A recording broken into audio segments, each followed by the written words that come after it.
ईश्वर का द्वार कहे जाने वाले कस्बे के उस किशोर की तस्वीरें मॉडल की तरह दुकानों पर लगती थी।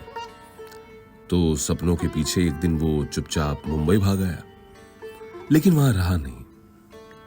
फिर लौटा चित्रकारों की उस गली में जहां उसके दादा श्रीनाथ जी की पिछवाई में रंग भर रहे थे। मुंबई की एक चौल से विराट स्टूडियो तक जीवन और अध्यात्म का सफर कैसे आकार ले सकता है, यशवंत व्यास ने जाना मशहूर पेंटर चरण शर्मा से। जिंदगी के मेले के इस नए एपिसोड में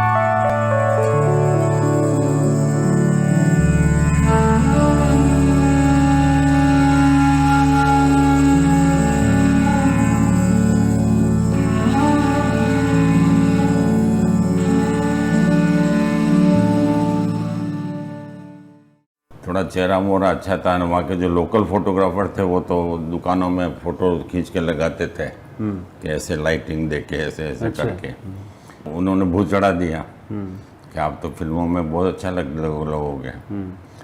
20 रुपया घर से चोरी करके ट्रेन में बैठ गया और कैसे भी करके बॉम्बे आ गया। आर्ट इज ए बिजनेस, और बिजनेस जो चलाती सब गैलरी चलाती है। गैलरी का अपने आर्टिस्ट है, उनको कमीशन मिलता है।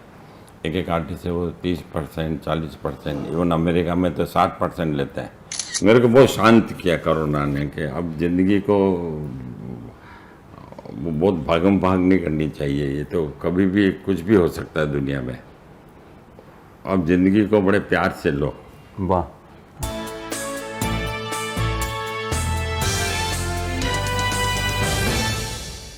परिवार में सब लोग चित्र बनाते थे? परिवार में तो ऐसी आदत थी कि जन्मते ही आप चित्रकार बन गया। मतलब वो माँ की गुट्टी में ही वो जन्म, ब्रश कैसे बनते हैं, कलर कैसे बनते हैं, घर में वही जैसे एक कारपेंटर के घर में वो रंदा मारना बचपन से आ जाता है, उसके लिए खिलौना है। वैसे हमारे लिए ब्रश और कलर और ये सब खिलौने थे, कोई स्पेशल खिलौने नहीं होते थे। उन्हीं से हम लोग खिलौने बनाते और ये करते, तो वो बचपन उसी तरह चलता रहा।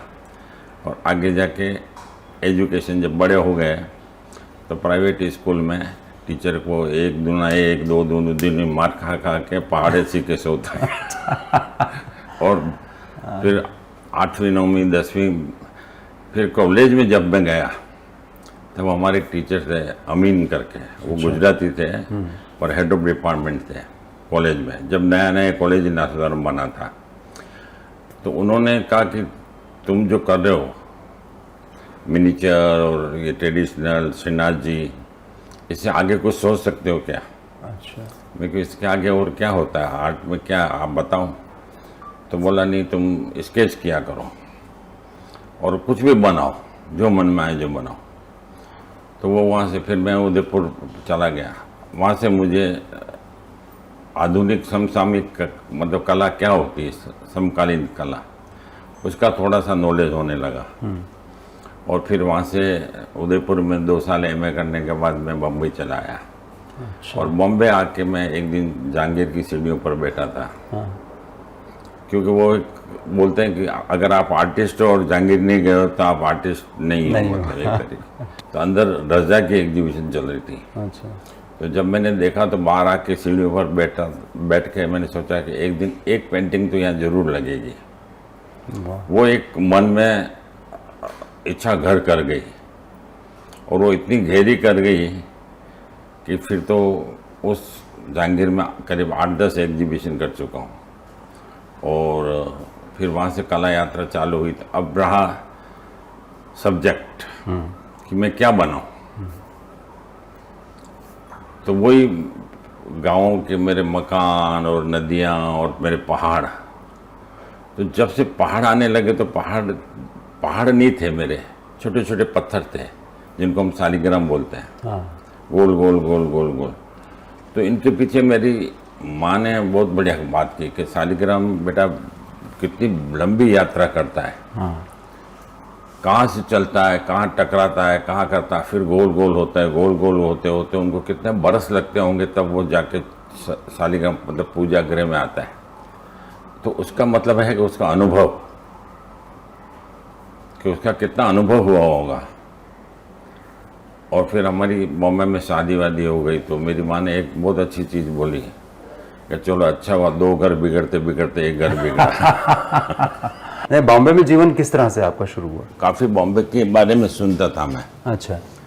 तो मैंने एक दिन 20 रुपया घर से चोरी करके ट्रेन में बैठ गया और कैसे भी करके बॉम्बे आ अब गया। स्कूल से कैसे निकला है? स्कूल से कि आज बॉम्बे जाना है। अच्छा।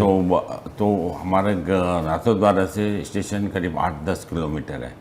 तो मैंने बोला अगर बस में जाऊंगा, दिमाग तो काफ़ी चलता था कि लोग बोलेंगे कि बस में गया इसका मतलब कहीं भाग गया। तो चल के मैं स्टेशन गया। ये कब गए आप स्कूल से सीधे? मुझे 8वीं में पढ़ता था। फिर घर वाले बॉम्बे आए, सब मुर्दे घर में गए, देखा, पुलिस में कंप्लेंट की, ढूंढा, फिर मैं मिल गया, अच्छे कपड़े दिला के वापस घर लेके गए। बॉम्बे क्यों आना चाहते थे आप? एक्टर बनने। अच्छा। थोड़ा चेहरा मोहरा अच्छा था, वहाँ के जो लोकल फोटोग्राफर थे वो तो दुकानों में फोटो खींच के लगाते थे कि ऐसे लाइटिंग दे के ऐसे ऐसे करके। उन्होंने भूत चढ़ा दिया कि आप तो फिल्मों में बहुत अच्छा लगोगे। तो वो भूत उतर गया। फिर एमए किया ड्राइंग में और फिर उदयपुर में और फिर बॉम्बे आया। बॉम्बे में हमारे रिलेटिव्स थे, उनकी डॉक्टर थी निमिषा शर्मा, उनसे फिर मुलाकात हो गई। उन्होंने मुझे बहुत इंस्पायर किया। फिर जे में एडमिशन लिया। फिर जे में तो सुबह से शाम तक जाना पड़ता था। फिर मैंने बोला ऐसे तो कैसे चलेगा। तो फिर शाम की क्लासेस ज्वाइन की और सुबह से शाम तक मिल में मुझे एक स्टैंडर्ड मिल मोहब्बतलाल की नौकरी मिल गई। अच्छा। वो मेरे फादर इन लोग की पहचान की वजह से। अच्छा। लेकिन जैसे ही मैं डिपार्टमेंट में गया तो M in drawing and painting, वहाँ तो सब क्लर्क जैसे जो फूल 5 पत्ती के फूल बनाते थे। तो उन्होंने अभी मुझे टेक्सटाइल का कुछ नियम होते हैं, रिपीट होता है, ये होता है, ऐसे छपता है। और मिल में देख के और शुरू की नौकरी 300 रुपये स्टाइफन। ये कौन से सन की बात है? अभी इतना तो मेरे को याद नहीं, लेकिन फिर भी होगी, 70s की है। हाँ। जो वो कॉमन रास्ता होता था मैं वहाँ कभी नहीं जाता। अच्छा। मैं अपना रास्ता अलग ही चुनता था। वो 5 पत्ती के फूल बनाते थे, मैं 15 पत्ती के फूल बनाता था। मतलब वो, और मेरी डिज़ाइन लोगों को इतनी पसंद आने लगी कि ये कुछ नया है। उस ज़माने में 2-3 नाम बड़े फेमस थे। व्यूवर सर्विस सेंटर में 2-3 आर्टिस्ट थे जो टेक्सटाइल में माहिर थे। उसमें मेरा नाम भी था कि चरण कुछ नया कर रहा है टेक्सटाइल में। टेक्सटाइल की नौकरी छूट गई थी। तब एक दिन मैं धर्मयुग में पहले भी जाता था। तभी धर्मयुग का पूरा स्टाफ मेरा दोस्त हुआ करता था। तो भारती जी सिगार पीते हुए आते हैं तो उनका एक अलग ही रूप होता था। उन्होंने सरल जी को बुलाया कि बाहर वो चरण बैठा, उसको अंदर बुलाओ। मुझे अंदर बुला के बोला कि क्या करते हो आजकल। जानते तो पहले से थे क्योंकि मेरे फोटोग्राफ और इलस्ट्रेशन काफ़ी छपते थे। इवन कमलेश्वर की सारिका में वगैरह में सब में। तो वो कहानी देते थे, वो मैं रात को पढ़ता था और सुबह इलस्ट्रेशन करके देना था। मतलब बहुत जल्दी का काम होता था। जब अंदर बुलाया तो बोला क्या कर रहे हो आजकल। मैं क्यों कुछ नहीं कर रहा हूँ। तो बोला कल से आप आ जाइए और हमारे डायरेक्टर हैं, आर्ट डायरेक्टर हैं। अच्छा। क्योंकि उस समय किसी ने छोड़ दिया था वहाँ।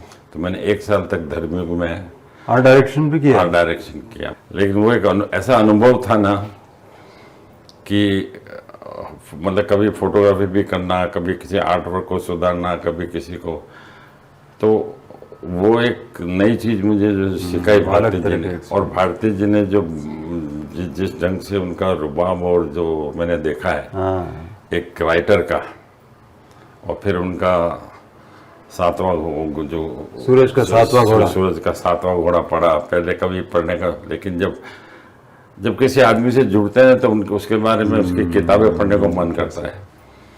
तो वो एक चीज़ थी। उन्होंने मुझे बॉम्बे में बहुत सहयोग किया, धर्मवीर भारती जी ने। फिर वहाँ से तो जहांगीर और पेंटिंग, और फिर एक वहाँ से जहांगीर कैसे, जहांगीर वाली तो पेंटिंग पे कैसे शिफ्ट हुआ? हर वीक में जाता था। अच्छा। हर जिस दिन मतलब उस रास्ते से निकला तो जहांगीर तो जाना ही है। मतलब टेक्सटाइल पे काम करते हुए भी आप हाँ, तो भी जाते जहांगीर जाता ही था मैं, और घर में भी काम करता था स्केच वगैरह, क्योंकि वहाँ 5 बजे छूट जाते थे, जे में जाते, जे में 2 घंटे की क्लासेस थी, फिर वहाँ से घर आके तो कालीना में छोटा सा घर था, तो उस घर को भी एनओसी हुई नहीं मिली हुई थी, तो पानी वानी भरना पड़ता था सुबह उठ के, सब वो सब कहानी थी। शादी हो गई, 400 रुपये 300 रुपये में घर चलाना। मैं सुबह में हमारी मैडम भी क्लासेस जहांगीर में जाती थी, वो सुबह 8 बजे जाती थी और रात को 8 बजे आती थी। अच्छा। वो लंबी क्लासेस पूरा कोर्स कर रही थी। ऐसे करते करते ज़िंदगी भी बीत गई। और नहीं, जिंदगी बीती कहाँ पे, मतलब अभी तो शुरू हुई थी। आपकी शादी हुई तब आप कालीना के एक छोटे से फ्लैट में रहते थे, क्या मसला था वो? कैसे गए थे आप, शादी कैसे हुई और कैसे कालीना? शादी तो हमने बड़ी सिंपल की। मैंने एक कुर्ता सिलाया, एक चूड़ीदार सिलाया, और ईमानदारी से जो मेरे घर वाले आए थे ना, उनको मैं हाईवे पे लेने में खुद ही गया था। अच्छा। फिर बारात जो बोलते हैं, हाँ। मतलब शादी का वेलकम भी मैं कर रहा था, शादी भी मतलब पूरा वही नहीं। शादी के बाद हमने इनके पिताजी को बोला कि हमें कुछ नहीं चाहिए, ब्लेसिंग दीजिएगा। फिर कालीना में एक घर मिल गया हमको, तो घर क्रिश्चियन को कॉलोनी थी कि इधर से सुबह दारू की भट्टी मतलब टैंकर जाते थे, और वापस वो पुलिस वाले लेके जाते और दोबारा उधर से आते थे। और वो ऐसा माहौल था, सब आंटियाँ और अंकल और सब, लेकिन बड़े अच्छे थे। लेकिन वो बिल्डिंग ऐसी थी जिसमें एनओसी पानी नहीं मिलता था, लाइट थी तो पानी हम पास में एक आंटी थी, वो पैसा रखो, वो सोती रहती थी, वो पैसा रखो तुम और पैसा पानी लेके जाओ। अच्छा। तो वो पानी भरते थे और वो ज़िंदगी चलती थी। मतलब एक कैन लिया था हमने, वो कैन एक्चुअली उसको निमिषा जी ने साफ रहे इसलिए वाइट पेंट कर दिया, तो करीब 2 महीने तक वो केरोसिन की बदबू उस पानी में आती रही। निमिषा जी ने इस मामले में हमको एक कट दिया, हमको एक छोटा सा शॉट दिया, हम उसको देखते हैं। देखिए, चलिए। तो आप ये बताइए, चरण जी से कैसे मिले?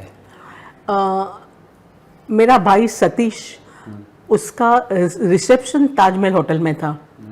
मतलब पहली दफ़ा हमारी कम्युनिटी में से कोई ऐसा रिसेप्शन कर रहा था, मतलब तब ऐसा होता नहीं था, लेकिन बाबूजी की बहुत इच्छा थी कि उनका बेटे के रिसेप्शन ताज में हो। तो चरण आए थे नाथद्वारा से, और फिर वापस वो गए ही नहीं, यहाँ कहीं होके रह रहे। और एक बार उन्होंने मुझे पूछा कि let's have a roof over our head and live together and paint together. तो I found this proposal very interesting coming from a Nathdwara boy. समझे ना, कि लेट्स पेंट टुगेदर। तो मैंने कहा एट वन कंडीशन, दैट आप अपने घर से कुछ भी नहीं लोगे और मैं अपने घर से कुछ भी नहीं लूँगी। खाली मैंने 2 साड़ी खरीदी, एक रिसेप्शन के लिए और संडे को हमारी शादी हुई, और मंडे से वापस मैं कॉलेज जाना शुरू की, क्योंकि मैं तब 4th year Jesus school of art में थी। और इस तरह हमारी ज़िंदगी की शुरुआत हुई। वहाँ पे कालीना में, सांता क्रूज कालीना में एक किसी का फ्लैट खाली था जो हमने लिया। उस बिल्डिंग में पानी का कनेक्शन नहीं था, तो सुबह 4 बजे उठ के 10 घड़े पानी, मतलब बाहर एक क्रिश्चियन आंटी बैठती थी, 10 रुपये रख के पानी लेना और घर पे लेके जाना। और मैंने एक प्राइमर्स खरीदा था, क्योंकि उस ज़माने में गैस मिलना बहुत मुश्किल होता था, गैस की टंकी। एक प्राइमर्स खरीदा, 2 कटोरी, 2 थाली, और इस तरह से हमारी ज़िंदगी शुरू हुई। वाह, तभी आपने तो एक बहुत ही बढ़िया सा स्टूडियो चरण जी के लिए तैयार करवा दिया। नहीं, ये तो मतलब ज़िंदगी में होता चला गया। अच्छे लोग मिले, अच्छे लोग मिलना बहुत ज़रूरी। अगर आपकी नीयत साफ है तो अच्छे लोग मिलते ही जाते हैं। अच्छे लोगों को अच्छे लोग मिलते हैं। हाँ, जैसे कि जहांगीर आर्ट गैलरी में आप जब बाहर बैठे हुए थे और रजा की आपने एग्जीबिशन चल रही थी एग्जीबिशन देखी थी, अंदर, हाँ। तो मैंने बाहर आके सोचा कि नहीं, एक पेंटिंग तो यार चरण लगनी चाहिए तेरी। मतलब मन में एक इतना डीप वो हो गया। फिर एक दिन ऐसा भी आया कि बॉम्बे में एक शो हुआ था national gallery of modern art में, क्रिटिक चॉइस। अच्छा, सेम वॉल पे मेरी और रजा की पेंटिंग एक साथ लगी थी। वाह। मेरी पेंटिंग नाटकर्णी करके बहुत बड़ा क्रिटिक था टाइम्स ऑफ इंडिया का, उसने सेलेक्ट की, और दूसरे किसी सरल जी ने रजा की पेंटिंग सेलेक्ट की थी। वो बहुत खुशी का क्षण था मेरे लिए जीवन का, वो मैं कभी नहीं भूल सकता हूँ। वो पेंटिंग कौन सी थी जो पहली बनी और रजा के साथ लगी? वो मेरी नाटक जो जब मैं आया था, बड़ी पेंटिंग थी, करीब सब्जेक्ट क्या था? 6x6। मतलब सब्जेक्ट में मेरे पेबल्स थे। पेबल्स। तो मैं पेबल्स की कहानी आपको बता हाँ, रहा था। हाँ, हाँ। तो नदी थी मेरे गांव में, उसमें छोटे छोटे पत्थर थे। वो पत्थर आज भी आप देख तो बड़े इंटीरियर डिजाइनर वगैरह यूज़ करते हैं, गोल गोल पत्थर गार्डन में और घरों में वगैरह। वो पत्थर में बनाता था। विंडो में से पत्थर दिख रहे हैं, खिड़की में से। वो बॉम्बे में इतने मेरे क्लाइंट और ये हो गए, पता नहीं क्या, वो कि जिस घर में खिड़की नहीं होती थी वहाँ चरण शर्मा की पेंटिंग लगा दो। अच्छा, ये तो इसका क्रेज मतलब चल गया। मतलब इन घरों में, बॉम्बे में अमूमन खिड़कियाँ, खिड़की कम दरवाजे, होती थी, झरोखे, हाँ। इन सब के लिए तो वो खिड़की के वहाँ पेंटिंग, तो वो ऐसे लगते थे कि बाहर का पूरा व्यू दिख रहा है, मतलब पत्थर दिख रहे हैं और पूरा ऐसा। और काफ़ी इंटीरियर डिज़ाइनर ने वो काम हर एक जगह लगाए थे। तो मैं उड़ान पे था, मतलब उस समय मुझे काफ़ी, फिर नया घर भी ले लिया अंधेरी में, और काफ़ी हम लोग विश्वास करते रहे। हाँ। आपने ये जो स्टाइल आपकी चुनी है, अमूमन जिसमें मैंने पहले भी बात की कि स्पिरिचुअलिटी रहती है, तो वो तो नाथद्वारा में आपकी जड़ों की वजह से ऐसा है क्या? नहीं, ये क्या हुआ था कि मैं विपासना करने गया था 21 दिन का। कब की बात है ये मेरे को तारीख आप पूछो तो भी अंदाजन कुछ साल 70-80? हाँ, उसी समय। मतलब बॉम्बे में जब रहता था तब सब लोग विपासना। मैंने एक आर्टिस्ट के लिए एक विपासना, एक बड़ा शब्द भी बड़ा वो था। तो गोवेंका जी थे। हाँ, गोयनका जी। तो मैं इगतपुरी में जाता था। वहाँ क्या आप 21 दिन तक मौन रखना पड़ता था। मौन भी आर्य मौन होता था, आप किसी को इशारा भी नहीं करते। वो करने के बाद एक दिन बाई चांस मेरा लक समझिए, मेरा ये समझिए, गोविंदा जी ने 4-5 लोगों को बुलाया, तो मुझे भी बुलाया कि आपको यहाँ कैसा लग रहा है, क्या लग रहा है। तो मैंने बोला मैं एक चित्रकार हूँ। तो बोला सब कुछ छोड़ो, तुम जहाँ जहाँ बुद्ध गए हो वहाँ जाओ। अच्छा। जहाँ भी बुद्ध गए हो, नेपाल, श्रीलंका, जापान, जहाँ भी बुद्ध का कुछ भी लगे कि हाँ बुद्ध का यहाँ है, तो वहाँ जाओ और घूम के आओ। उस समय से मेरी बुद्ध की सीरीज चालू हुई। बुद्धम शरणम गच्छामि हो गया चरण। और वो तो फिर गोयनका जी से भी इतनी पहचान हो गई कि मैं और विश्वनाथ सचदेव जो विश्वनाथ जी संपादक, उनको खाने पे बुलाया दोनों को। तो मैं विश्वनाथ जी को लेके गया था, क्योंकि विश्वनाथ जी ने धर्मयुग में उनके बारे में एक बहुत बड़ा आर्टिकल भी लिखा था। तो उनकी भी काफ़ी पहचान थी। तो काफ़ी लंबी चौड़ी बातचीत हुई बुद्ध के ऊपर ही है। तो Buddha for me is not a god और समथिंग, इज नॉलेज। तो वो नॉलेज को मैं पकड़ता गया और मैं बुद्ध को अपने ही ढंग से देखता गया। बुद्ध को कभी वो अलग ढंग से देखा ही नहीं जो आर्टिस्ट देखते हैं कि बुद्ध ये बुद्ध में जैसा मन चाहे बुद्ध को वो मतलब वो रूप देता गया। बुद्ध को एक हैप्पीनेस वगैरह मतलब पूरा माहौल बुद्धामय। और बुद्ध के फिर मेरे को सिंबल में नेपाल गया तो उनके सिंबल भी यूज़ करने लगा। उनका प्रेयर व्हील होता था। हाँ। और उनकी एक कटोरा होता था जिसमें आवाज़, नाद, ब्रह्मनाद जैसे आवाज़ आती थी। वो सब मेरे दिमाग में इतना घुस गया कि मैं बस वो बुद्ध की पेंटिंग, तो मेरी पूरी एक सीरीज 10-15 साल तक बुद्धमय हो गया था। तो अभी जैसे कमल की पत्तियों तक का जो आप इस्तेमाल करते हो, नाद वाली जैसे अपनी, हाँ वो मेरा ट्रेडिशनल। देखो हर एक आर्टिस्ट अपने पास्ट को नहीं भूल सकता है। जैसे कवि का भी कुछ शब्द ऐसे होते हैं जो हर कविता में कहीं न कहीं वो घुस ही देता है। तो कमल एक प्रॉस्पेरिटी और उस हिसाब से था, खुशी का माहौल देने वाला था। तो बुद्ध के आसपास भी मैं कमल का कि बुद्ध आए हैं तो कमल के ऊपर, और उनके एक बार बुद्ध ऊपर बैठे थे और नीचे सब शिष्य बैठे थे। तो एक शिष्य ने उनसे पूछा कि आप ऊपर बैठते हो और हम नीचे बैठते हैं और ज्ञान की बात करते हैं, तो इसका क्या मतलब है, आप साथ में क्यों नहीं बैठ सकते हो? तो बुद्ध ने बोला मैं आपको इसका उत्तर थोड़ी देर के बाद दूंगा। थोड़ी देर के बाद बोला जाओ पानी वानी पी के आओ। सब लोग पानी पी के आए, जंगल में पानी पी के आके बैठ गए। तो बोला पानी कैसे पिया? बोला झरना बह रहा था और नीचे से पिया। तो बोला ज्ञान ऊपर से नीचे की तरफ बहता है इसके लिए मैं थोड़ा सा ऊपर बैठता हूँ। ये देखिएगा, इसमें ज्ञान पूरा ऐसे पानी की तरह बह रहा है, मतलब मैंने पानी नहीं बहाया है, लेकिन वो उसका संकेत उसमें संकेत दिया है। और पीपल वो पूरा उनका जो वो वट वृक्ष जो उनका पीपल का जो वृक्ष, पीपल का वृक्ष, ये उनके प्रेयर व्हील है। ये जो ये आप देख रहे हो ना, हाँ, ये नेपाल में बड़े फेमस हैं। इनमें मंत्र रहता है बुद्धा में, ऐसे घूमता है तो उसकी एक आवाज़ आती है, तो वाइब्रेशन से वो पूरा एरिया ये होता है। तो ये हर जगह लगे हुए हैं वहाँ। और लोग ऐसे जो इनके मोंक होते हैं वो भी इस तरह घुमाते हुए चलते हैं कि वो आसपास के वातावरण को शुद्ध करते हुए जाते हैं। ये आपने इसमें देखिए अलग अलग झलक है ना बुद्ध की। हाँ, बुद्ध में मैं टेक्सचर को एज ए आर्टिस्ट बहुत यूज कर रहा। देखो यहाँ भी मैंने कमल का यूज किया है। आप कई जगह पे करते हैं ये तो आपको ये मुद्रा है उनकी विशिष्ट। हाँ, ये तो वो अभय मुद्रा, हाँ, अभय मुद्रा है। लेकिन इसमें ये देखिए, ये जो यहाँ भी कमल के उसका इस्तेमाल किया। फिर मैं जयपुर चला गया था। अच्छा। तो जयपुर में मेरी एग्जीबिशन थी, राजपूताना होटल। मेरी दोस्त वहाँ जनरल मैनेजर था, उसने मुझे 15 दिन के लिए इनवाइट किया था। जब बिल क्लिंटन आने वाले थे तो उसने मेरी पेंटिंग वहाँ हर एक रूम में लगाई थी। तो उसने बोला 15 दिन आपको हम लोग कॉम्प्लीमेंट्री देते हैं, यहीं रहो यहीं काम करो।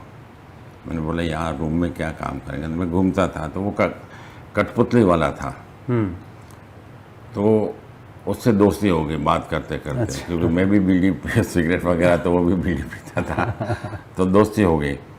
तो दोस्ती में फिर मैंने बोला कठपुतली को कैसे आप करते हो, कैसे नचाते हो?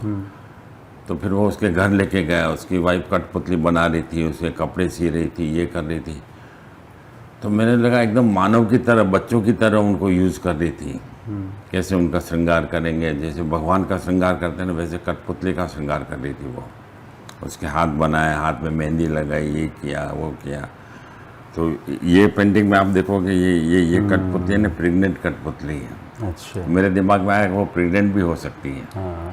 तो वो मैंने थोड़ा सा रूप लिया कि ये प्रेग्नेंट है। ये पूरा लवेरिया का सीन है कि कैसे बैठ के अपनी पुंगी बजाते हैं और ये करते हैं। ये अलग अलग ये रूप है उनके, मतलब एक के पीछे कितनी कठपुतलियाँ ये हैं। ये पूरा उनको मैंने अलग अलग जगह बिठा दिया, हाँ, ह्यूमन बीइंग की तरह, टूरिस्ट की तरह।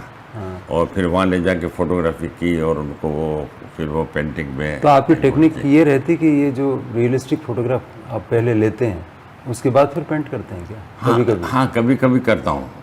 वही जैसे फोटो कुछ जैसे मान लो मैंने उनका आपका बुद्धा सीरीज में जो मॉन्क्स छोटे जो बच्चे जो भिक्षु बाल भिक्षु जो खड़े हुए हैं, तो ऐसा लगता है जैसे कि आपने कोई पेंटिंग को तो उससे पहले फोटोग्राफ किया। क्या होता है कि आज की तारीख में, टेक्निकल तारीख में, समय में कैमरा मेरी स्केच बुक है। मैं शर्माता नहीं हूँ बोलने में कि नहीं मैंने नहीं किया है, ये नहीं किया। हर एक आदमी करता है। तो कैमरा उस समय मैं स्केच नहीं कर पाता था, इतने कम समय में इतनी चीज़ कैप्चर करना बहुत मुश्किल है। तो कैमरा को मैंने स्केच बुक बनाया। अच्छा। तो वो मेरी स्केच बुक थी, उसमें से फिर मैं चेंज करता था चीज़ों को, फिर अपने ढंग से कहता था। मुझे एक चीज़ रियलिस्टिक चाहिए थी तो उसका फिर मैं फोटोग्राफ निकाल के फिर उसको अपने ढंग से वो कहता था। इसीलिए क्योंकि इसमें जो लगता उसको है फोटो ये भी बोलते हैं रियलिस्ट, पर मेरी पेंटिंग में वो चीज़ें नहीं है। एग्जैक्ट आपको चीज़ें नहीं मिलेगी।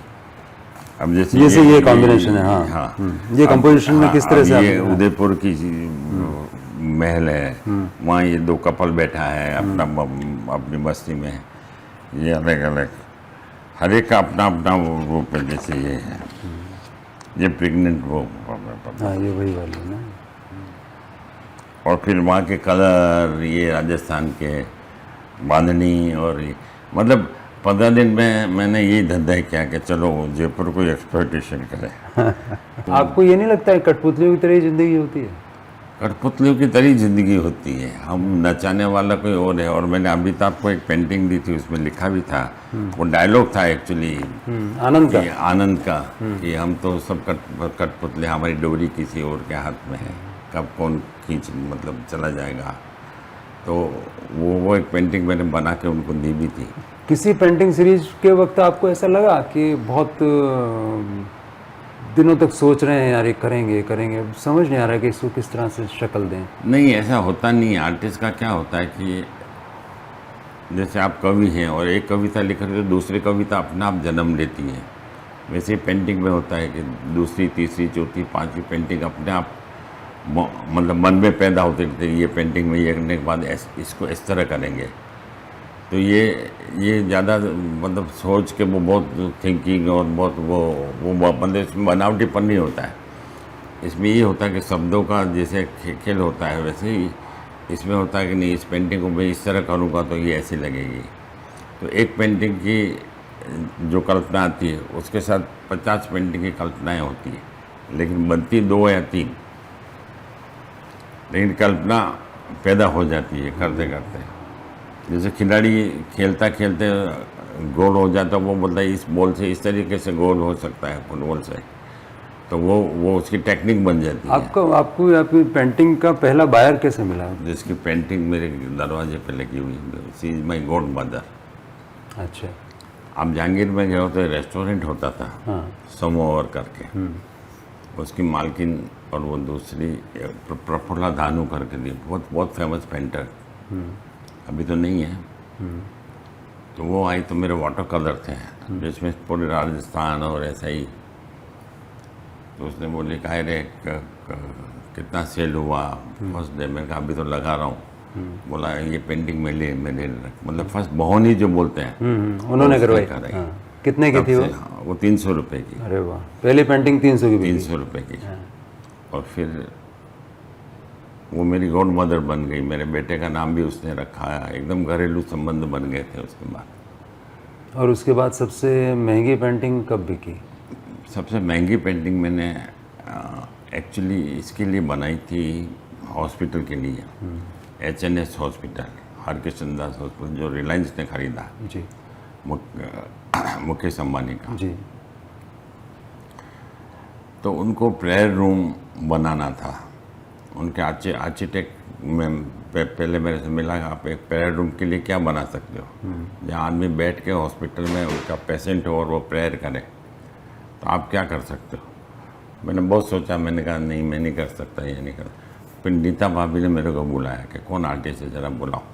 तो बोला आप प्रेयर नहीं समझते क्या? प्रेयर कैसे करते हैं? प्रेयर करो, आप तो नाथ द्वारा करो। फिर मैंने चैलेंज लिया, फिर मैंने वो पूरी पेंटिंग का लेआउट बनाया, ये क्या, उसमें मेरे करीब 1.5-2 साल लगे। अच्छा। और वो सबसे महंगी 2 CR की पेंटिंग थी। 2 करोड़ की 2 पेंटिंग। करोड़ की पेंटिंग। और 300 रुपये से उसमें 2 करोड़ तक पहुँचे आप? इसमें घटना भी बड़ी विचित्र हुई थी। कैसे? सी इज आर्टिस्ट और वो एक कल्चर वूमन, मतलब उसका वो था, थॉट था, आर्टिस्ट के प्रति रेस्पेक्ट था। तो उसने बोला ठीक है आप बनाओ, इनसे मिल लो, मेरे ये दूसरे लोग हैं इनसे। हाँ। तो वो मुझे बाहर लगा कि बोला आप कोटेशन दो। अच्छा। तो मैंने बोला एक काम कर, मैं सीमेंट और पत्थर नहीं बेच रहा हूँ, हाँ हाँ कि उसका कोटेशन दिया जाए। मैं पेंटर। तो नीता भाभी से बात कर ले कि कोटेशन बनाना है। पेंटिंग का कोटेशन भी बनाना है क्या? तो ऐसे भी लोग होते हैं, क्योंकि हमारी आंखें कल्टीवेट नहीं हुई है, तो वो उसकी भी गलती नहीं थी, वो उसका काम ही वही था, कोटेशन लो और भाव-ताव करो। लेकिन वो उसने हर तीसरे महीने में वो प्रोग्रेस देखती गई और उसने एप्रिशिएट करती गई। उसने बड़ा इन्वॉल्व लिया वो पेंटिंग। उसमें सब धर्मों का मैंने सिंबल लिए और श्लोका लिए और श्लोका भी ऐसे होने चाहिए कि जो किसी भी धर्म को हर्ट नहीं करे, कुछ नहीं करे। उसके लिए एक एक, जैसे अल्लाह भी लिखना है तो मैं मस्जिद में जाकर मौलाना से मिला के सही है कि नहीं है, या भाई धर्म जो कमल का फूल का है उन लोगों से लिखा था।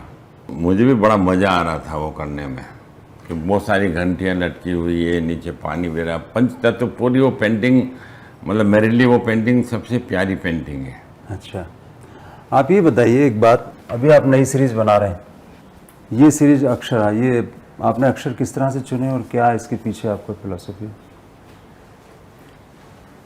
मैं जब लिखता हूँ ना अक्षर, तो उसके डिज़ाइन होती है, ड्राइंग होती है, कोई ह्यूमन बीइंग की तरह लगता है, कोई डांसिंग करते हुए लगता है, कोई लगता है। तो मैंने बोला अक्षर तो गाते और बजाते हैं, तो फिर मैंने उनको अक्षरों को लिया, जैसे ये अक्षर है, अब ये अलग ही रूप में है, अलग ही डांस के मूड में है, अलग ही है, तो फिर इसको मैंने पूरा अक्षरा को लिया। और अक्षर की, और मैंने आपको पहले बताया था कि जो रास्ते पे सब जाते हैं वो रास्ता में कभी वो गली नहीं पकड़ता हूँ। हाँ, तो किसी ने सोचा भी नहीं होगा अक्षर भी पेंटिंग का सब्जेक्ट बन सकता है।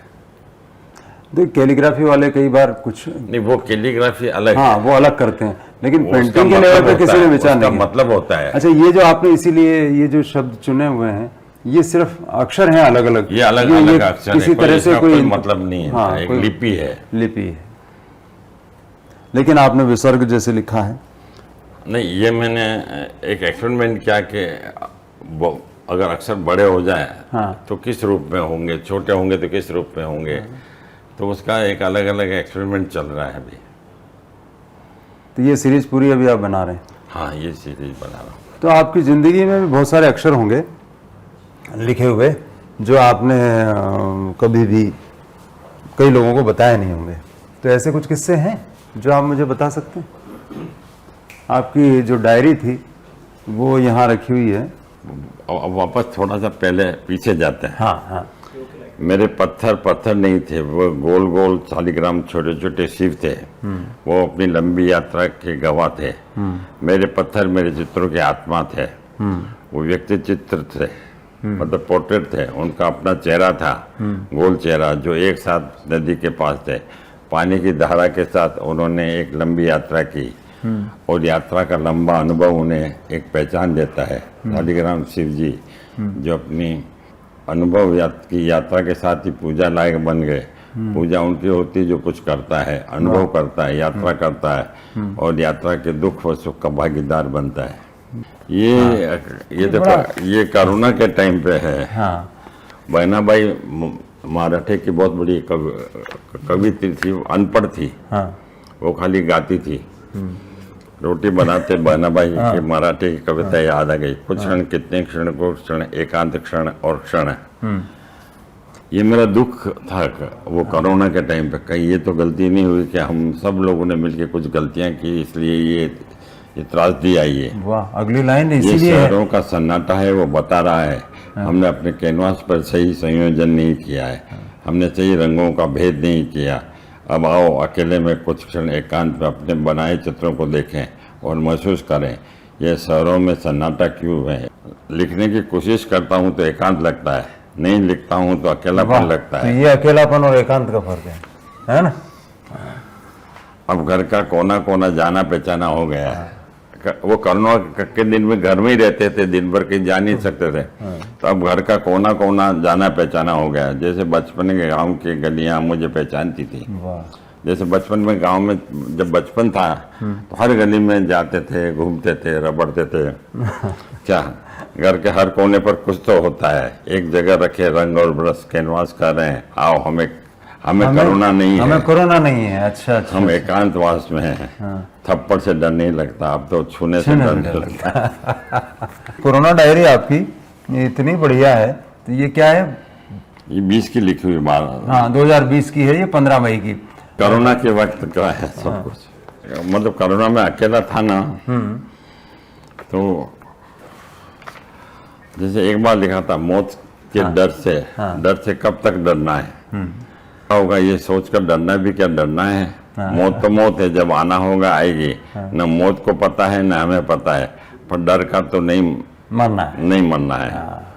ये क्या जब भी कुछ समय मिलता है ना क्या, तो मैं लिखता था समय सुबह का, हाँ। चारों ओर एक सन्नाटा, एक खामोशी, घर के चारों ओर हरियाली और चिड़ियाओं की आवाज़, कभी कभी एम्बुलेंस की आवाज़। दोनों आवाज़ में एक अजीब सा फ़र्क है। एम्बुलेंस की आवाज़ और चिड़िया की आवाज़ में इतना फ़र्क मैं महसूस करने लगा। फ़र्क होता है आवाज़ों का महसूस करने का। दरवाजे पर कोई भी दस्तक भी डालने लगती है। ऐसा पहले तो नहीं था।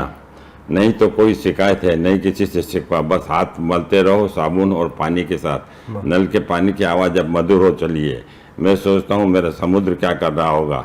मैं पहले जैसा ही होऊंगा, जैसा सुबह को पहले मैं छोड़ कर आया था।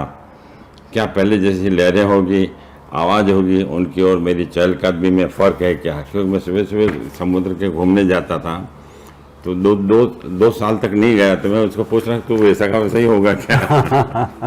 आर्टिस्ट के लिए, इनके लिए बड़ा अजीब समय था।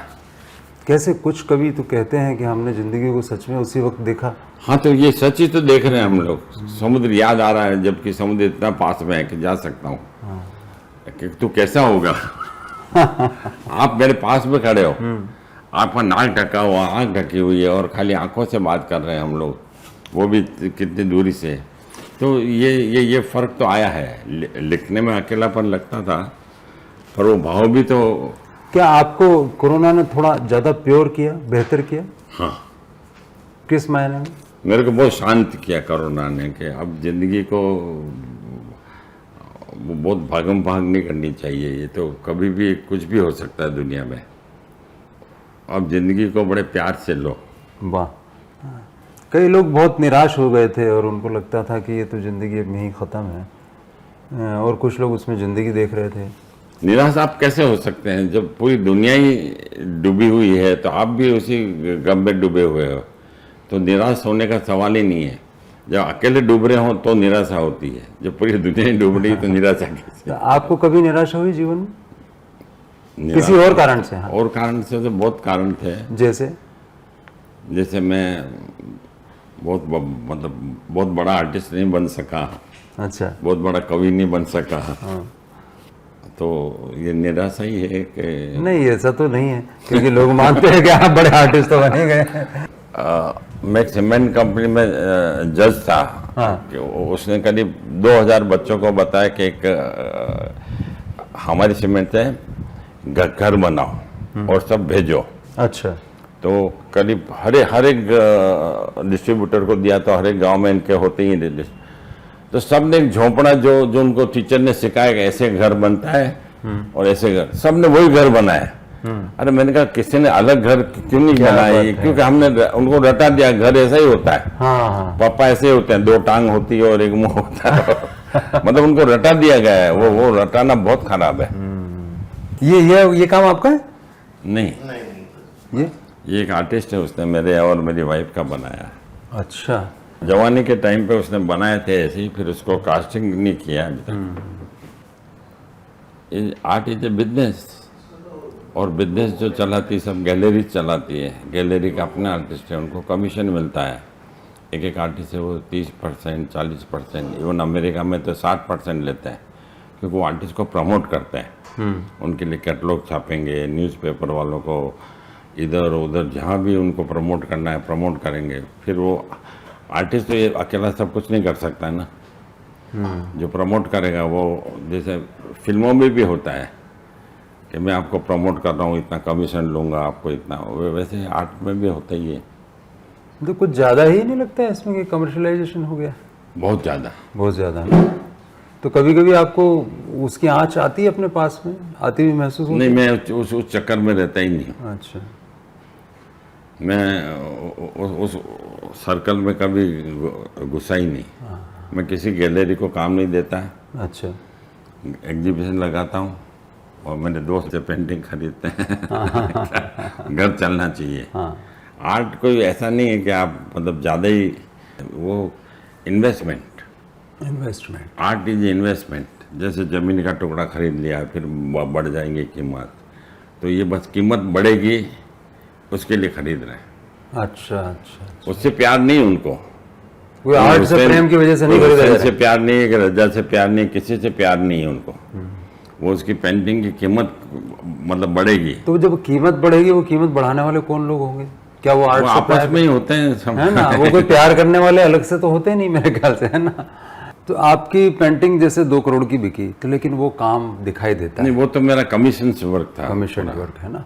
तो ऐसे कमीशन वर्क आपको कौन से और याद आते हैं जो आपने अद्भुत किए नहीं, हैं? मैं करता ही नहीं नहीं कमीशन करते, वर्क। सिर्फ ये एकमात्र किया करना था, और वो एक चैलेंज था कि प्रार्थना मतलब प्रेयर रूम मतलब क्या, आप हॉस्पिटल में बैठे हो और अपने पेशेंट के लिए प्रार्थना कर रहे हो।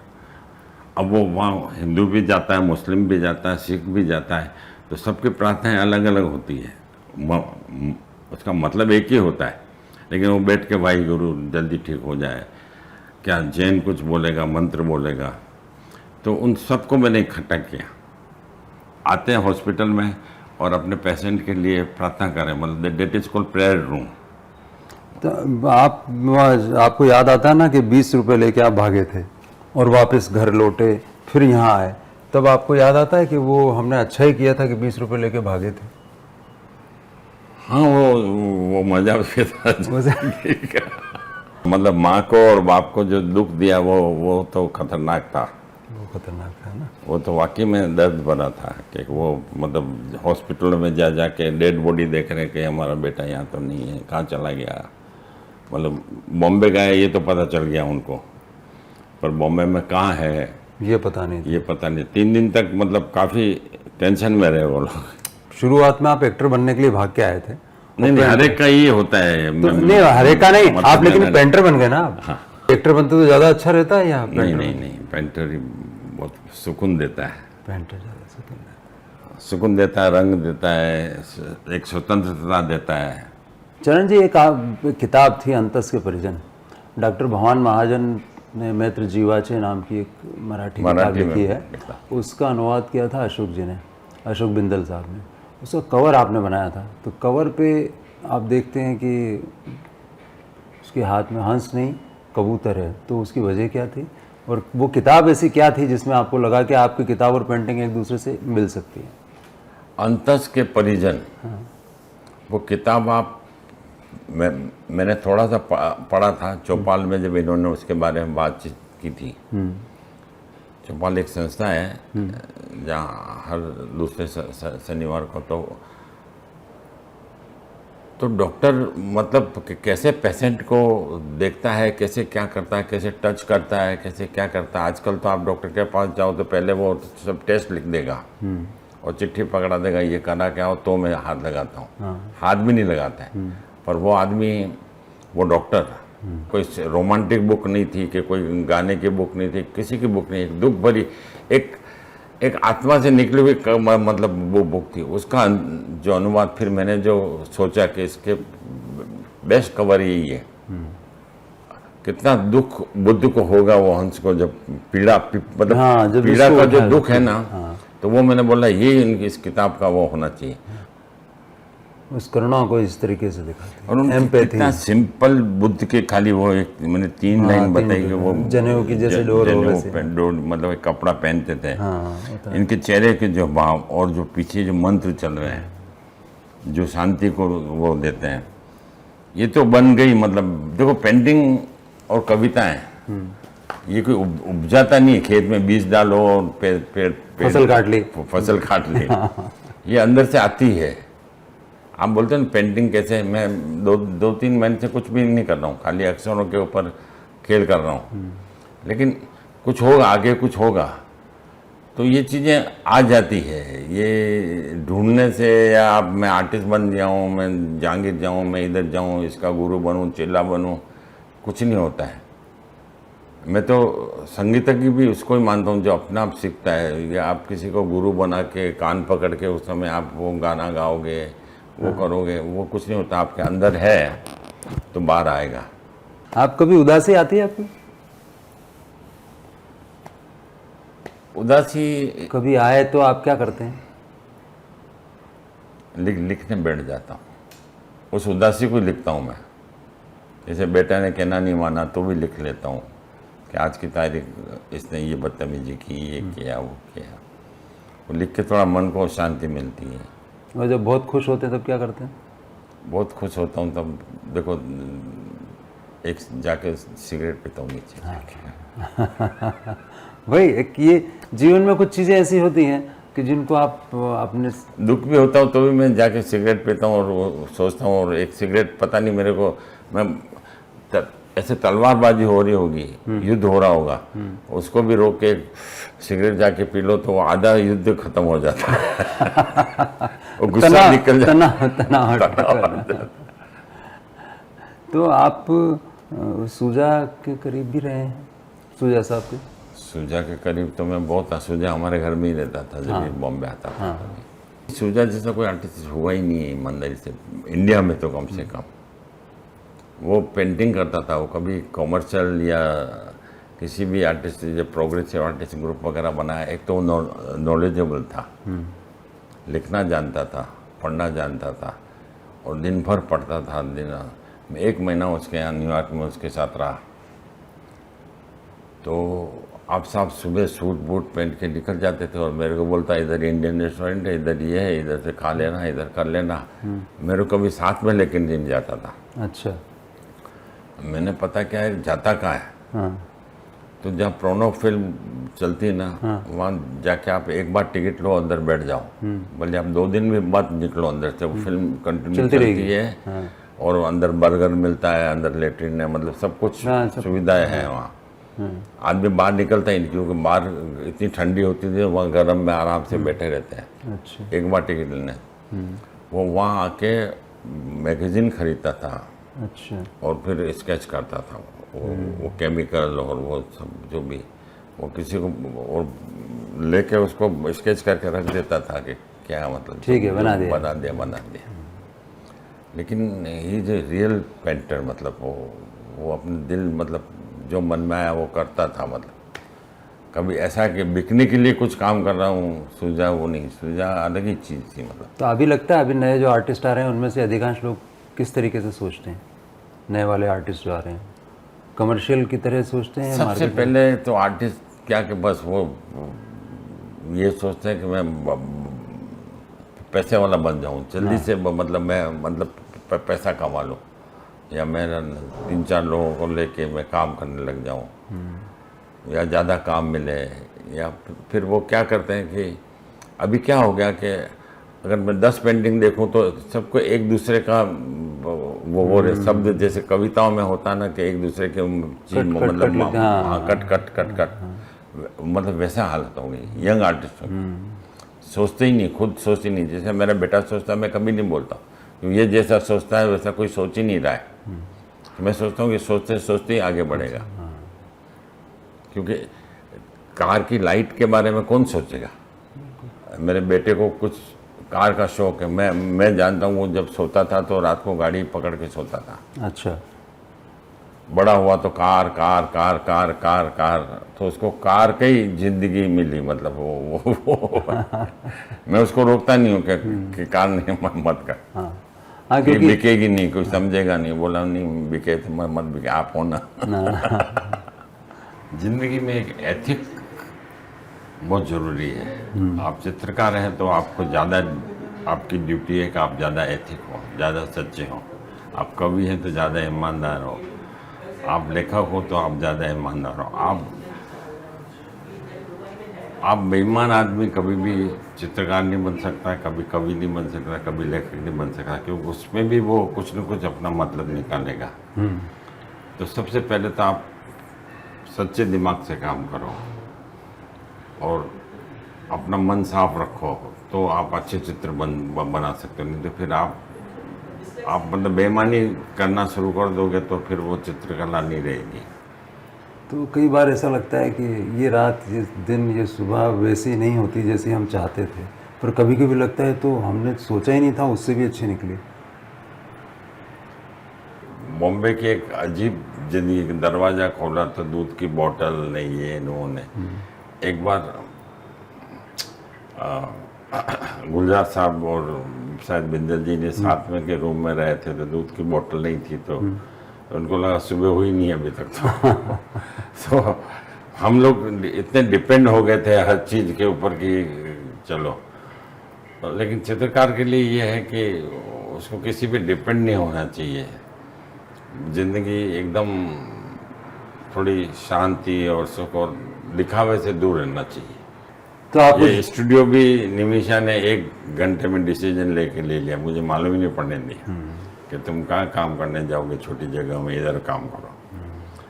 तो हमने मतलब ज़रूरत की चीज़ें वो की, कभी भी अपने लालच नहीं किसी चीज़ का। कोई अफसोस है जिंदगी में? अफसोस तो एक बेटी भी होना चाहिए था जिंदगी। अच्छा, ये हाँ, ये ठीक है। एक बेटा है सिर्फ, हाँ, तो बेटी तो जरूर एक बेटी है। जरूर होती है। बेटी तो जरूर, अच्छा होता बेटी का प्यार एक अलग होता है। है। तो इसका मतलब जिंदगी में तो कोई अफसोस बचा नहीं? नहीं, और तो कोई अफसोस नहीं। ये अफसोस रहा कि मैं अर्ली एज में मेरे फादर को मेरी सक्सेस नहीं दिखा पाया, क्योंकि वो बहुत जल्दी गुजर गए थे जब मैं यहाँ उदयपुर में पढ़ता था 72 में। तब उनको जॉइंटिस या कुछ हो गया था, तो बॉम्बे में डेथ हुई। तो मैं खुद उनको तीसरे दिन जो बोलते हैं अपने उस दिन पहुंचा था। मुझे मालूम ही नहीं पड़ा, वो लोग ढूंढते रहे क्योंकि उस समय मोबाइल भी नहीं था, कुछ भी नहीं था। उदयपुर में ढूंढना बड़ा मुश्किल था। किसी दोस्त के यहाँ पढ़ने गया था, तो वो तो एक अफसोस बहुत रहा कि मैं मेरे फादर को अपनी सक्सेस या अपना उनको मतलब कि प्लेन में बिठाना या घुमाना या वर्ल्ड दिखाना या ये नहीं। मेरी मम्मी को इतना, मैं मम्मी को तो फिर भी मैं थोड़ा बहुत वो किया था, लेकिन फादर को मेरी ये मतलब वो बोलते हैं ना कि ये बेकार का बेटा क्या करेगा, तो मैं उनको प्रूव करना चाहता था कि मैं बेकार नहीं हूँ। मैंने कुछ ना कुछ तो कर ही दिया हाँ, है, बस ऐसा और देख लो मैंने किस लेवल का किया। वो एक अफसोस जरूर रहा। डेस्टिनी में यकीन करते हैं आप? जरूर, वो तो मेन है। क्योंकि कई लोग मानते हैं कि आपने अच्छी मेहनत की तो काम होता है। नहीं, मेहनत के अलावा आपको अच्छे लोग मिलने चाहिए, वो भी डेस्टिनी है। अच्छे दोस्त मिलने चाहिए। बॉम्बे में अच्छे नहीं तो बॉम्बे में आके, हमारा एक दोस्त था पटेरिया करके, रमेश पटेरिया, अच्छा स्कल्पटर था, नामी। वो दिन की 8-10 बोतल बियर पीता था, उसके साथ भी दोस्ती थी। अच्छा, रात को प्रोस्टिट्यूट को 8-8 प्रोस्टिट्यूट को लेके रूम में जाता था, क्या करता था वो, इतना पैसा था उसको। मतलब उसके स्कल्पचर की कीमत थी उस जमाने में। तो वो पैसा को करता क्या था, कहाँ रखे, अकेला था। तो वैसे के साथ भी रहूँ, अच्छे आदमियों के साथ भी रहूँ, फिर आप मतलब फ़र्क पड़ता है आपकी कंपनी, आपका झुकाव और सब। मतलब मेहनत कितनी और किस्मत कितनी जिंदगी में? इन दोनों साथ साथ चलती है। तो आपको किस्मत मेहनत की तरफ ले जाती है या मेहनत की वजह से आप किस्मत बनाते हैं? नहीं, इसका अगर उत्तर दिया जाए ना, सही उत्तर, तो आदमी की किस्मत तो होनी चाहिए। वो करे तो उसको थोड़ा सा पुश तो मिलना ही चाहिए। वो अपना लक देता ही है, फिर आदमी आगे बढ़ जाता है। पर थोड़ा पुशिंग उसका किस्मत का होना ही चाहिए। सामने कौन खड़ी है आपको पता है? वो दाएं चली गई हैं। हाँ, आइए हम बताते हैं आपको कि कौन खड़ी हुई है। चलिए आइए। निमिषा जी। आपको कैसे पता लगा जबकि वो खुशबू पीछे आ हैं? जाती है यार। ये है निमिषा जी, नमस्कार। ये चरण जी हैं, आप जानते हैं इन्हें? 50 साल पहले जानने लग गई थी, आज 50 साल हो गए। तो अभी तक आप अच्छे से जान पाएंगे इन्हें? मैं अपने आप को नहीं जान पाई हूँ, तो इनको तो वाह। जानना बहुत मुश्किल की बात है। तो हम अभी बात कर रहे थे चरण जी और हम, कि सूजा साहब किस तरह की पेंटिंग करते थे। Souza was a real artist. He never thought of money. He was absolutely, जिसको बोलते हैं ना, फकीर आदमी था। और जब मैं न्यूयॉर्क में जाती थी तो वो काफ़ी काम करते थे, और मैंने उन्हें कहा कि वो हमेशा मुझे बोलते थे कि आज क्या खाना है, तो he would say I feel like biryani. So I said, biryani doesn't come free. You have to work for it. And I'm going out and I'll be back in 4 hours. Then I'll see how much biryani I can give you. ओह, तो मैं अपना New York में जो भी काम है वो करना है मैनहट्टन में, क्योंकि मैं भी गैलरीज ढूंढती थी और काफी काम मैंने 4 घंटे बाद में आई उस दिन, तो पूरा रूम है जो नीचे नीचे वो केमिकल बनाते थे, मतलब पेपर पे केमिकल से रिमूव करके ड्राइंग करते थे। Then he asked me, is it enough for the biryani? I said for today it is enough. क्या बात, मतलब ये बच्चा आर्टिस्ट था वो। That kind of relationship we had for 8 years. Every year I went to New York, and every year for 2 months he came in my studio. And the last he told me, it is really worth remembering. He said, Nimisha, I was waiting for death when I met you. You revived me. Coming from Francis Newton Sousa. Yeah, that's sweet. चरण जी, तो आप इनके लिए कोई line नहीं बोलेंगे? उनको आके मैंने ऐसे हाँ, तो आप गले और दूसरी बात है, हम जगत I believe in destiny, Yeah. and I have changed my destiny without compromise. वाह, I have not made any compromise ever to be commercially successful or to be liked by anybody or anyway. I have done what my heart and my head pushed me to do. और मैं last बात बोल दूं, हाँ। बॉम्बे में जो भी हूँ मैं, वो 90% इनकी वजह से, क्योंकि नहीं, ये ऐसी तो कोई बात नहीं। नहीं 90 कहा है इन्होंने, आप चिंता ना करें, 10% बचा रखा है। मैं पेंटिंग के बारे में मैं तो बात ही नहीं करता हूँ, कोई क्लाइंट आएगा तो या कलेक्टर तो यही सब बात करती है, यही सब वो तो मुझे समझ में नहीं आया। in Gujarati school, समझे ना? My father was a RSS man and he would not send his children to English school. तो मैं गुजराती स्कूल में, that was the nearest. और जब मैं SSC में पढ़ी तब तक मैं अंग्रेजी बहुत ज़्यादा बोल नहीं पाती थी, लेकिन जब मैं न्यूयॉर्क गई पहली दफ़ा एट एज ऑफ 20, मैंने कहा अगर 7 दिन में सीख नहीं लिया तो वापस घर जाओ, अमेरिका विल नॉट पालेगा नहीं अमेरिका आपको। I am early learner, I can learn fast. And then I went to study at New York University. मुझे मालूम पड़ा कि Krishna Reddy is the head of graphic department. I went up to him and I told him that I would like to study under you. And the fees was like something like $2,000, which was a big amount for me that time. But somehow my father's painting I sold. My father was a very respected name, Indra Sharma. So I could manage $2,000, and there used to be a Hare Krishna building on 55th Street, you know. So I found one room in $400 per month to live. So my father would stay there and I would go to university, and I used to get order for him for the portraits.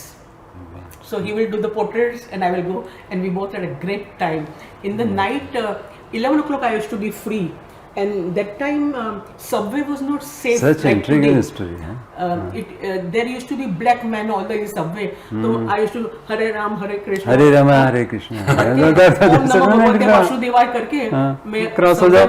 Subway में घुसती थी और 50th street से निकाल के 5 street तक दौड़ती थी like a marathon runner, भगवान का नाम लेके। और बाबूजी है जो वो प्लेट लेके वेट करते थे। तो ये कब आई? गोविंदा रेस्टोरेंट हुआ We करता both था। used to share that plate.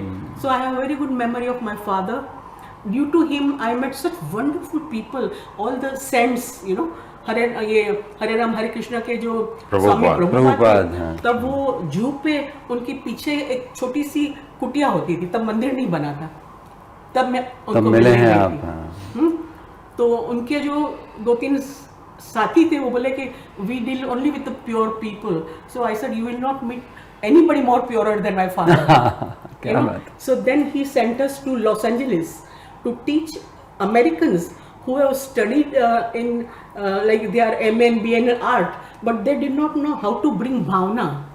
Krishna के चेहरे पे जो भावना होती है बाबूजी ने उनको सिखाया. तो बाबूजी एक जगह भगवान और सुजा एक दफे मतलब दोनों बहुत अलग अलग बहुत अलग, लेकिन दोनों में same intensity. That was beauty. This is the book of Indra Sharma, my Babuji, and he must have painted at least 2000 paintings in his lifetime. and I selected 200 paintings out of it, and this is the collection of that those paintings, and the title is In the World of Gods and Goddesses, Mystic Art of Inder Sharma.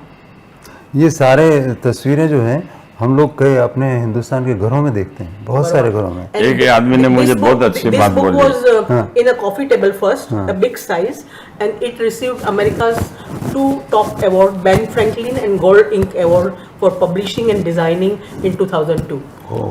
इस book के बारे में नहीं, इंद्र शर्मा जी के बारे में कि इनके चित्र के बिना हमारे घर में दिवाली पूजा होती नहीं थी। तो आपने जब जिंदगी में इस तरह से 2 लोगों को देखा तो जरा इनको कैसे देखती हैं आप? इनके बारे में 2 लाइन कहिए। Very simple person. Yeah. So simple that he has not even known his own value. यूं खड़ा है मेरे सामने तारीखों का ढेर, आज क्या तारीख है, आज क्या वार है, गिनते गिनते वार और तारीखें क्या तकदीर में बदल जाते हैं, क्या तकदीर में बदल जाते हैं, क्या तकदीर में बदल जाते हैं।